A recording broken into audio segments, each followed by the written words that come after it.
Howdy folks, Jambareeqi here. The mobile app game Pokemon Go is the biggest thing around right now. People are going crazy about it. Unfortunately, I've not had a chance to play it. Why? Well, because this is my mobile phone. An 8-year-old Nokia that's falling apart. I did buy a pre-owned iPhone, but it's so outdated that it's useless.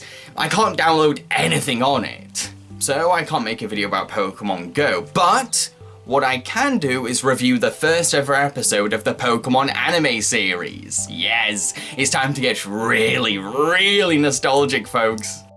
In Pokemon I Choose You, 10-year-old Ash Ketchum is given the chance to own his very first Pokemon. However, he ends up arriving late and is given a stubborn electric mouse called Pikachu, who refuses to obey Ash. At first, Ash gives up trying to train his new Pikachu and attempts to catch wild Pokemon by hand, but he angers a Spearow, who calls for his flock and launches an attack against Pikachu and Ash. This pilot episode was very exciting when it first aired. It was screened on television right at the start of the Pokemon craze, so many new Pokemon fans must have been overjoyed to see their favourite video game being brought to animated life. Not very well animated, this was a cheap 90s television production, but animated nonetheless. At the start of the episode, Ash spends the night thinking about which Pokemon to choose the next day. His excitement closely resembles the feelings kids would have gotten before getting their first Pokemon game, or the night before their birthday. Right away, this episode is very relatable for kids. It's 11 o'clock and you should be asleep.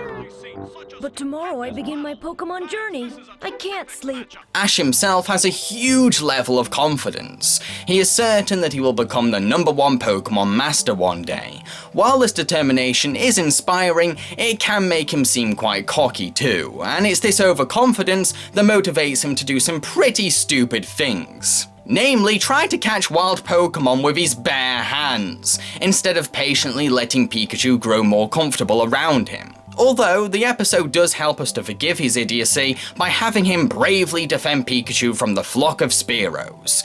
This is the point where many kids started to see a hero in Ash, as he courageously puts himself in danger for cute little Pikachu. The scene is also supported with a theatrical storm and heartfelt power ballad music to really help amp up the drama.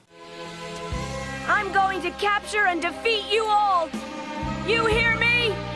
Pikachu, go inside the Pokeball, it's the only way! Come and get me! I also like how Ash admits that he likes Pikachu even though the feeling isn't mutual. It shows what a loving and caring boy he can be. Despite Pikachu's rejection, Ash feels genuine love towards his new Pokemon. Is it because you don't like me? Pika pika. Well, I like you a lot. And since you're the Pokemon I'm training, don't you think you could be a little nicer and just open your mouth and tell me what's wrong? Yeah. That's not exactly what I meant. Pikachu spends most of the episode being amusingly cheeky, as he messes Ash around and laughs at his misfortune. Kids love naughty characters, and I'm certain Pikachu's sparky personality won children over instantly. I mean, there's a reason why he's the most famous Pokemon in the world. So, how does this episode welcome people into the world of Pokemon?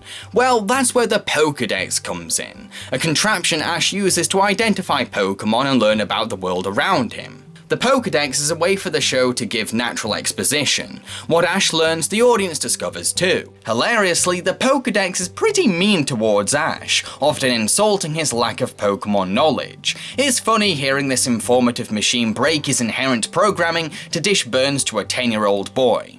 A forest Pokemon, Rattata. It likes cheese, nuts, fruits, and berries. Yeah, but this isn't a forest. It's an open field. It also comes out into open fields to steal food from stupid travelers. Interestingly, when the episode ends, Ash spots a Pokemon in the sky that the Pokédex can't identify. I love this because it gets the audience intrigued about the Pokemon universe. It adds a sense of undiscovered mystery about this world and leaves room for development. I bet 7-year-old me was proper stoked to realise that there's Pokemon so rare and mysterious that they hadn't been logged into the Pokédex yet. To conclude, Pokemon I Choose You is a good pilot for the Pokemon anime series. It neatly sets things up, but also leaves ideas and concepts for future episodes of Pokemon to explore. It's a cute, funny, and heartfelt start to the series. I've been Jambareeqi, and I hope you enjoyed my review. Have fun playing Pokemon Go while I try to get a high score on Snake 2. It's just not the same.